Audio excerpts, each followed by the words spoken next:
What's your question? Well, I want to first start with the question of when we talked here last year, or whenever that was, you said you were a little worried about someone coming in and talking negatively about KenGAR. And I just want to hear your viewpoint on what you think about growing up in KenGAR, in this community. Everything just existed in KenGAR. We had one way in, one way out, which it still is, which is like most of the African American communities in Montgomery County. We decided to check and pay attention to the geographics of them. They were one way in, one way out, and they were near railroad tracks all the time, most of the time. Our needs were always met. We had people here. We didn't have to go outside the community for a plumber, because we had plumbers here. We had people who worked for, back then, the coal companies. So you need a little extra coal. There was somebody that could get you a little extra coal for your furnace or whatever. Everything was self-contained. The only time we ever really went out was to go to school. And I grew up in integration. So I didn't know what it was like to be segregated. My kids have grown up into integration. My parents grew up in segregation. My mother went to school in Rockville. My father went to school here in this building, him and his siblings, and they rode a bus. You forgot this about the bus. The bus that most of them rode to school in, especially to Rockville, for 2 hours, one way, was called the Blue Bus. That's the bus that they rode, the Blue Bus. We've heard that, haven't we, Anita? We heard that all the time with our family members. They rode the Blue Bus to go to school. And for a lot of them, it took about 2 hours every day, morning, 2 hours, nighttime, evening, 2 hours. So that's how they went to school, but they were proud and glad to go to school. They talked about using used books, being cold. And I just recently heard about this building, about the cafeteria being in the middle. You know, I knew that they had lunches brought in from the town of Kensington, the ladies' auxiliary or whatever you want to call it, but I didn't know that they actually had a cafeteria. And then a lady just told me recently they had a potbelly stove up there to stay warm. You know, I didn't know about that because as I was coming up, they had oil stoves. Or some, like where I lived at in KenGAR, we had a potbelly stove in the kitchen, and in the living room we had an oil stove. So, but everything was contained in KenGAR, and we never wanted for anything. You know, it was where our houses, our doors were never locked. You could go from one house to another. There was no child that didn't have something to eat. If you lived in a house that didn't have any food, there was somebody around here that was going to feed you, you know.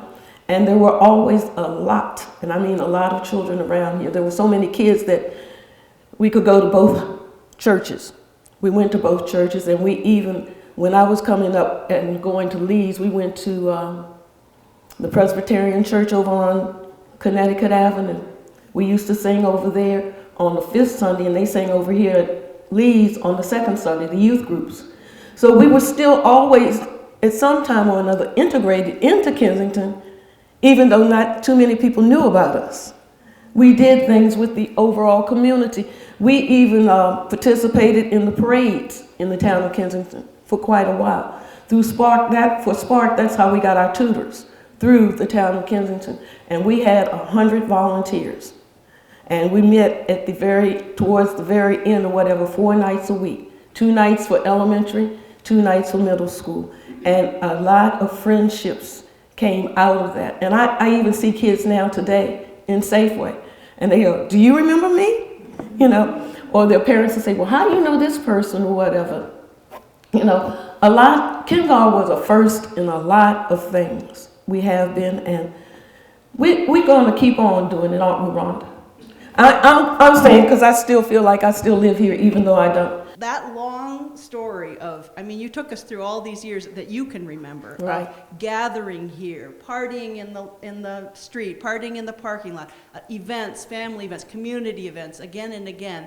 And and this school, which Ralph has explained to us, is it's almost 100 years old now. We're just short of 100 years old for this building. Mm-hmm. How often is that the case for the buildings that have remained, these Rosenwald schools that the communities built throughout the country? Do you have a sense of how many of them became community centers or places where people are still gathering? Do you have any sense of that? Well, I talked about Montgomery County. Around the South, not as many have been have survived. About only 10% around the South. But again, alums of the school, mm-hmm. they cherished it so much. Yep, Smith School. They have meetings and all kinds of things up in the Smith School. So they've gotten together, and I don't know the percentage, but a good many of them are community centers today for seniors, children, for different kinds of programs like you described. Mm-hmm. So it's been a grassroots effort to retain these schools. Enjoyed your presentation. I mean, it's fun to hear the history and all. I was struck by a number of the programs that you talked about, or initiatives, and the overlap with the town of Kensington and other institutions. Mm-hmm. For instance, Home Study, which was actually started by people from the town of Kensington, mm-hmm. and Sparks, which was together with you, Wendy and folks in Kensington. Mobile Med, which George Cohen and Myersburg from Temple Emmanuel started. Right. And of course the Rosenwald School, where there are a lot of overlapping relationships. Mm-hmm. So those are all interesting from history, but in terms of going forward, and I know that KenGAR has changed somewhat, demographics have changed, mm-hmm. but what are the opportunities going forward for those same kinds of partnerships with the town, with Temple Emmanuel, with progressive organizations in the community to be able to help continue to work forward? Right now, I guess, Rhonda, there's nothing really on the table right now, right? Nothing really on the table right now for any help or any need. Most of the time, KenGAR took care of KenGAR. We just took care of ourselves. Like Lincoln Park took care of their selves, KenGAR took care of their selves. My father was out there. He did it all. Matter of fact, and I ended up joining some of the organizations that he was in, and having to hear, oh, you're so-and-so's daughter, those are big shoes to fill. I wasn't trying to fill them. I was just trying to just be there and help my community. That's all I was trying to do. And it just so happened that most of the things that he had joined within the county, I ended up joining just to keep the partnerships going with KenGAR. We had a good partnership with the police department. My father was an African-American liaison to the police chief at one time or another. And then I became an African-American liaison with the police chief. I'd gone through 3 or 4 chiefs, so had he. We connected with the Bethesda Police Department, which covers our district. We tried to work with groups that actually had some kind of say or impact on the community. That's what we strive to do. And I think that is a thing that they will continue to strive to do. It's not so many people, it's a multicultural neighborhood now. Like most of the neighborhoods in Montgomery County, they're multicultural. And people come out and people don't. You got the same handful of people that still do and keep pushing and pushing. And if it wasn't for them, I don't know what this county would really be like if you didn't have that handful of people that still persevere. You know, my cousin Anita, she perseveres in Lincoln Park. She's always out there. She's doing this and that, things that benefit her community. And that's what they do here in KenGAR. We try to do that, right, Rhonda? Things that are going to impact KenGAR.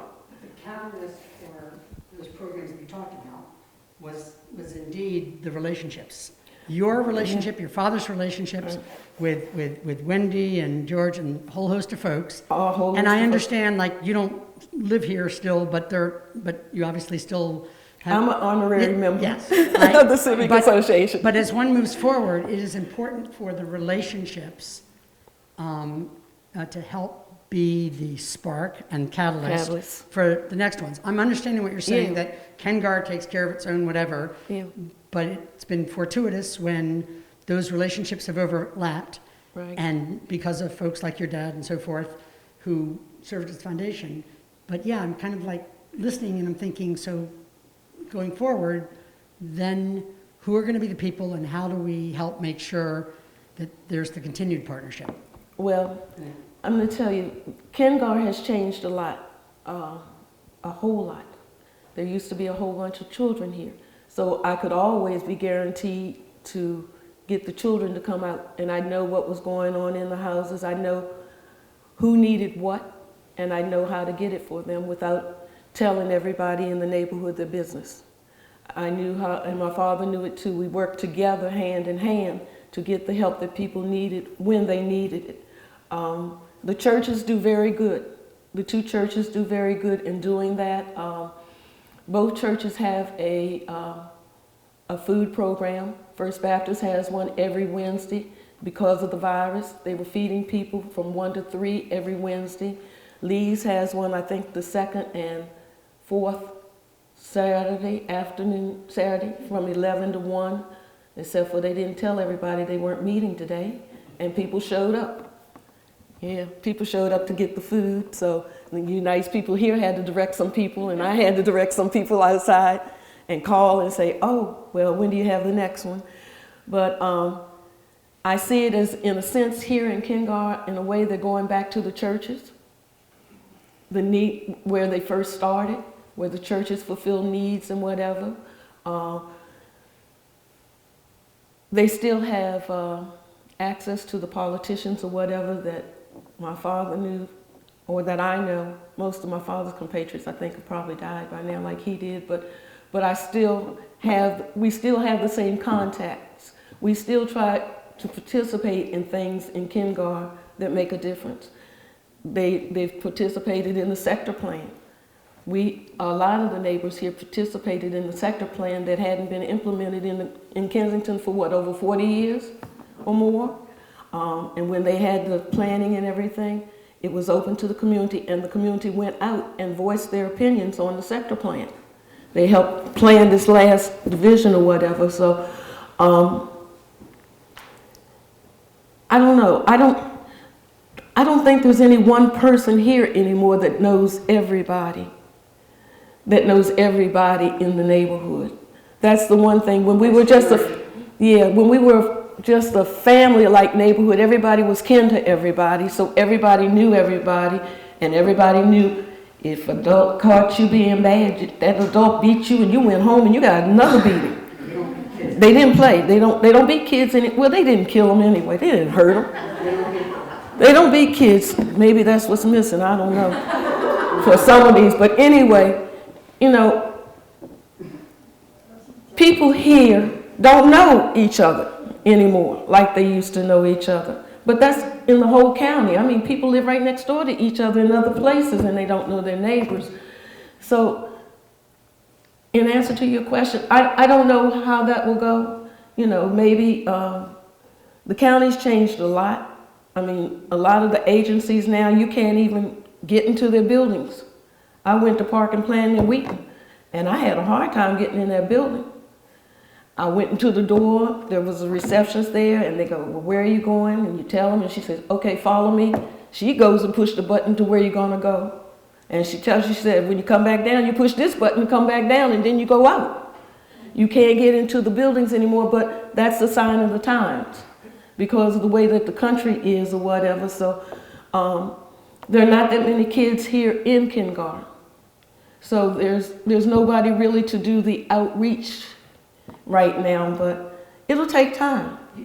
So since we are in the building that is now the namesake for your father, and you've talked a little bit about him just in sharing your stories, I thought maybe you could weave in a few more stories about how the Civic Association came to be and the kinds of things that your father did and that you worked with him on, and maybe other members of your family as well? Well, I'll tell you a little story about my father, which taught us something. There were 4 of us, 3 girls and 1 boy. And my father always said, if you want something, you pick it for what you want. So when we were younger, we used to carry our lunch to school, and I had to fix lunch every day. Well, we were tired of bologna sandwiches every day. So my father went out to a meeting, and while he was gone, we did what he taught us. We made signs with down with bologna, up with tuna fish, up with cheese. We posted it all around the house, and when he came in, he looked at it, and excuse the expression, but we could hear him. He said, "What the hell?" And then when he saw us, all he could do was smile, because he had taught us what to do and how to do it, and that's what we do, and we continue to do it, and I continue to teach my children the same thing. You can go down on the lower level in the beginning. That's a courtesy. You don't get what you need, you start up at the top, because whatever it is flows on down, and it always works. So my kids do that, and we strive to try to teach other children the same thing, even as far as schooling and whatever. My father also removed the last outhouse in Montgomery County.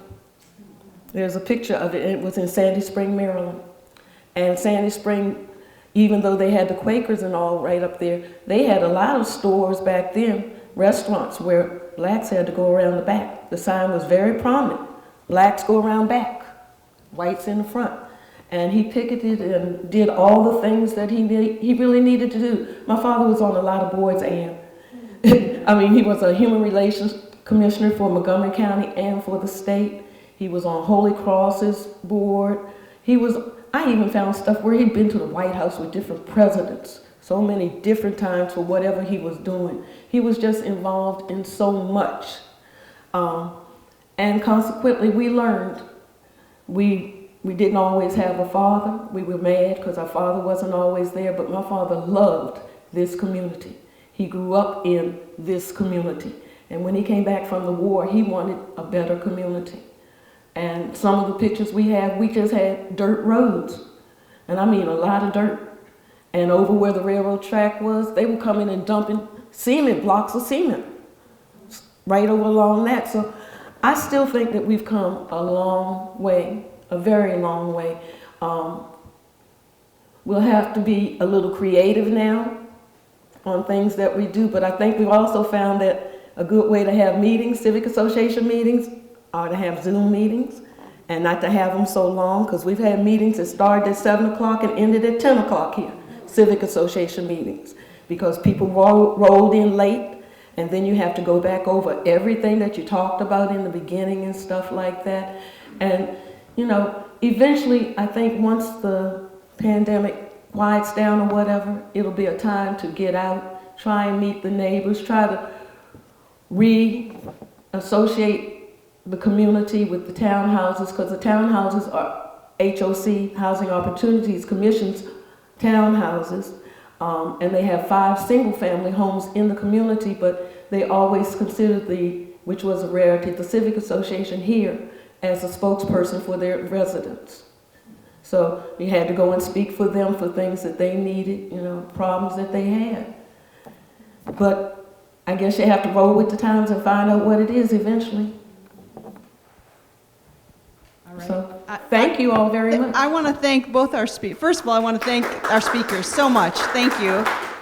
And Karen, just so everyone knows, Karen has got a whole collection of information and historical archives and a lot of material that we're hoping someday your plans are a documentary or a book or something. We're working on it. We're getting there. I've got about 10, 15 books right now of everything. My father was a pack rat. He kept everything. I mean, everything. He even kept something from the fire marshal up in the town, up here in Kensington, where they said they didn't want to come down here when they got calls for people for the ambulance, because they said that people just abused it. They weren't sick, they didn't need help, and they weren't coming down here anymore. So And you have all those records. I have and all things, which is those amazing. records, all those records.